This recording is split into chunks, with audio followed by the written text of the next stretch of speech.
Hello. आज की इस वीडियो में हम देखेंगे जावा के डेटा टाइप का पार्ट टू।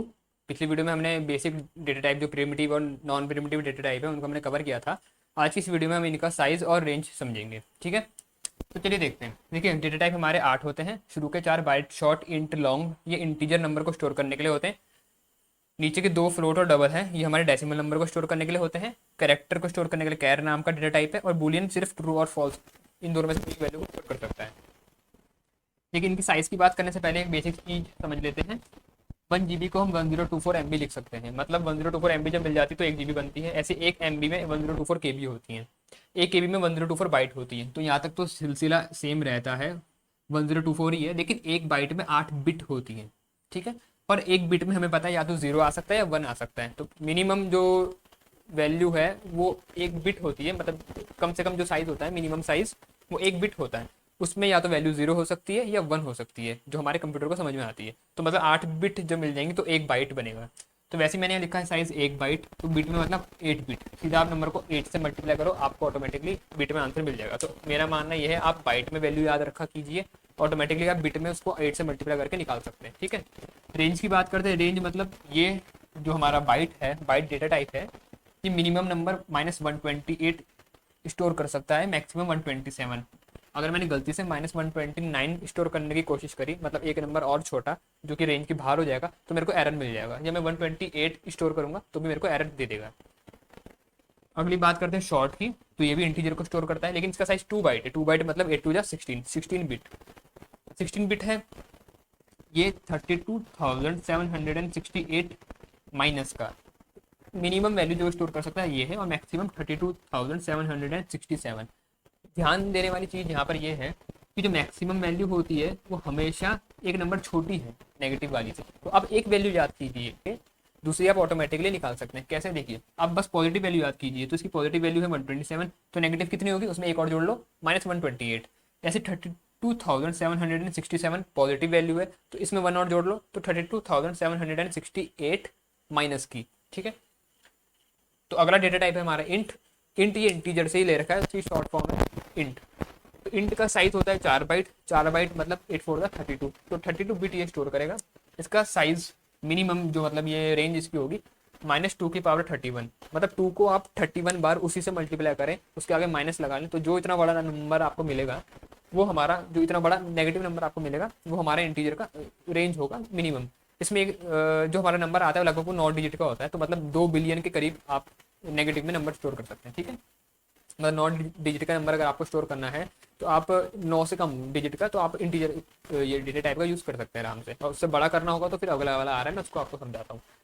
ऐसी मैक्सिमम नंबर आप 2 की पावर 31 -1 कर देंगे, क्योंकि पॉजिटिव में नंबर एक कम होता है। लॉन्ग की बात करें तो मैक्सिमम इंटीजर जो हम स्टोर कर सकते हैं सबसे बड़ा, वो लॉन्ग में कर सकते हैं। तो इसका साइज है 8 बाइट। 8 8 का 64, मतलब 64 बिट। आपको यहाँ एक ऑर्डर भी दिख रहा होगा। इसका साइज था 1 बाइट। 2 से मल्टीप्लाई करा तो 2 बाइट हो गया। इसको फिर से 2 से करा तो 4 बाइट, 2 से करा तो 8 बाइट। तो 2 से मल्टीप्लाई करते जाएं, आपको चारों का ऑटोमेटिकली मिल जाएगा। तो आपको कुछ याद नहीं करना, बस आप पहले की वैल्यू याद रखो, 1 बाइट।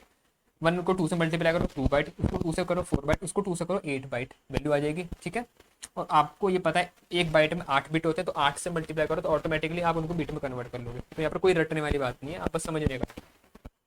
इसकी वैल्यू देखें तो लगभग इसका दुगना होता है। तो इसलिए यहाँ पर जो है इसकी वैल्यू वो 2 की पावर 63 है। मतलब 2 को 63 बार उसी से मल्टीप्लाई करो, माइनस साइन लगा लो, तो इतना जो नेगेटिव नंबर आपको मिलेगा वो हमारा होगा इसके मिनिमम रेंज। मैक्सिमम रेंज की बात वही है, बस वही नंबर है, -1 कर लेंगे हम। तो ये पॉजिटिव में जो हमारा इतना बड़ा नंबर मिलेगा वो हमारा इसका मैक्सिमम रेंज होगी। यहाँ पर एक और चीज़ है कि हम जो ये नंबर है इनमें हम याद रखना, नेगेटिव नंबर और पॉजिटिव हम दोनों नंबर को इसमें स्टोर कर सकते हैं। तो मान लीजिए अगर आपको अपना फ़ोन नंबर स्टोर करना है, फ़ोन नंबर तो वैसी बात, सीधी सी बात है, पॉजिटिव नंबर है। मैं अभी इसका बात नहीं कर रहा नेगेटिव या पॉजिटिव की, मैं ये कह रहा हूँ मतलब अगर आपको फ़ोन नंबर स्टोर करना है तो आपको किसका यूज़ करना चाहिए, इंटीजर डेटा टाइप का या लॉन्ग डेटा टाइप का। फ़ोन नंबर में कितने डिजिट होते हैं, 10 डिजिट। तो 10 डिजिट के लिए कौन सा अच्छा रहेगा डेटा टाइप, लॉन्ग। तो हम लॉन्ग का यूज़ करेंगे। तो लॉन्ग में लगभग हमारे 19 डिजिट तक का नंबर हम स्टोर कर सकते हैं। ऐसे ही हमारा जो ये है इंट में हम 9 डिजिट तक का नंबर स्टोर कर सकते हैं, 2 बिलियन के करीब। अब आते हैं फ्लोट। फ्लोट हमारे डेसिमल नंबर को स्टोर करने के लिए यूज़ होता है। यहाँ पर भी आप एक चीज़ नोटिस कीजिएगा, जो इसके आखिरी के जो 2 का साइज़ है लगभग उनका लगभग क्या वही साइज़ इनका होता है। इसका 4 है तो इसका 4, इसका 8 है, इसका 8, ऐसे याद रखना, आप इसी ऑर्डर में याद रखना, ठीक है। 4 बाइट मतलब 32 बिट, 8 बाइट मतलब 64 बिट, या तो ठीक है। तो फ्लोट डेसिमल नंबर को स्टोर करने के लिए, फ्लोटिंग पॉइंट को स्टोर, फ्लोटिंग पॉइंट नंबर को स्टोर करने के लिए होता है, वहीं से इसका नाम पड़ा है फ्लोट। फ्लोटिंग पॉइंट नंबर मतलब डेसिमल नंबर या फ्रैक्शन नंबर, तो बात वही, फ्रैक्शन नंबर हम डेसिमल में चेंज कर लेते हैं। वैल्यू लिखिए इसकी -3.4 ई की पावर +38। देखो पहले तो यहाँ समझते हैं ई क्या है। ई का मतलब होता है, जैसे मैंने लिखा 4 ई की पावर 2, इसका मतलब होता है 4 इंटू 10 की पावर 2, ई का मतलब होता है 10 की पावर, तो 4 इंटू 10 की पावर 2 तो मतलब 400। तो इसलिए छोटे नंबर को तो हम ऐसे लिखते नहीं, लेकिन बहुत बड़े नंबर होते हैं तो उनको हम ऐसे रिप्रेजेंट करते हैं, पहली चीज़, ठीक है। तो -3.4 ई की पावर +38 है, तो मतलब 3.4 इंटू 10 की पावर 38, मतलब 30। अगर मैं को इसको नॉर्मल नंबर में लिखता हूँ तो मतलब इस पॉइंट को आप 38 प्लेस आगे शिफ्ट कीजिए तो कुछ ऐसा बनेगा 340000000000000000 फिर आएगा पॉइंट। बात समझ में आ रही है। और आगे है माइनस का साइन, तो मतलब माइनस लगा लियो, तो मतलब इतना छोटा नंबर, क्योंकि कोई नंबर बहुत बड़ा है, मान लो 9999999999, ये भी बहुत बड़ा नंबर है, आगे अगर मैं माइनस का साइन लगा दूँ तो ये उतना ही छोटा नंबर हो गया। तो इसलिए नंबर ये इतना बड़ा आया, लेकिन माइनस का साइन आगे लग चुका है, तो इसलिए बहुत छोटा नंबर हो गया, ठीक है। तो इतना छोटा नंबर और उतना ही बड़ा नंबर, बस साइन हटाने की देरी है। तो मैक्सिमम मिनिमम रेंज इसकी होगी, माइनस साइन लगा लो, मैक्सिमम रेंज होगी माइनस साइन हटा लो, माइनस साइन हटाया तो उसकी पॉजिटिव रेंज मिल गई हमें। यहाँ एक और इंपॉर्टेंट चीज़ जो बतानी है वो है precision up to 6 decimal digit, मतलब जो है आपका आंसर देगा, या अगर आप कोई नंबर इसमें स्टोर करना चाहते हैं, तो जैसे मैंने यहाँ पर नंबर लिख रखा है 3.41230, तो पॉइंट के बाद 1 2 3 4 5 प्लेस तक, डेसिमल के 5 प्लेस तक का नंबर है, तो आप इसको फ्लोट में आसानी से स्टोर कर सकते हैं। लेकिन डेसिमल के बाद मान लो आपके 7 या 8 डिजिट आते हैं, तो आपके फ्लोट में स्टोर करोगे नहीं, क्योंकि हमारा आंसर फिर वो राउंड ऑफ कर देगा या उतना एक्यूरेट में मिलेगा नहीं। तो इसलिए हम तब डबल का यूज़ करते हैं, यहाँ पर 15 डेसिमल के बाद 15 डिजिट तक आपका आंसर एक्यूरेट दे देता है। तो ये 8 बाइट है इसकी साइज, 8 बाइट मतलब 64 बिट, तो इसका है 1.7 ई 10 की पावर 308, ठीक है। ई का मतलब यहाँ पर है एक्सपोनेंट के लिए, मतलब 10 की पावर रे, ठीक है। तो 1.7 ई प्लस 308 मतलब 10 की पावर 308, ठीक है। तो अब इसको कैलकुलेट तो करने की जरूरत नहीं, मतलब आपको समझ में आ गया होगा कि बहुत ही छोटा नंबर, क्योंकि माइनस साइन लगा है, ऐसे यहाँ पर माइनस साइन हट गया है, तो मतलब बहुत ही बड़ा नंबर। बात समझ में आ रही है ना। तो हम डबल का यूज़ कर सकते हैं, कोई जैसे साइंटिफिक कैलकुलेशन कर रहे हैं या बहुत ही माइन्यूट कैलकुलेशन करने चाह रहे हैं, जिसमें थोड़ा सा भी एरर, मतलब एरर कम से कम आना चाहिए, तो हम उसके लिए या बहुत प्रिसाइज आंसर के लिए हम इसका यूज़ कर सकते हैं डबल का। बात करते हैं अब कैरेक्टर डेटा टाइप की। तो कैरेक्टर को स्टोर करने के लिए जो डेटा टाइप है उसका नाम है कैर। कैर डेटा टाइप की जो साइज है 2 बाइट, 2 बाइट मतलब 8 to the 16 बिट, ठीक है। ये स्टार्ट होता है 0 से और 65,536 इसकी मैक्सिमम रेंज है, और ये बहुत ही इंपॉर्टेंट और अनोखा है।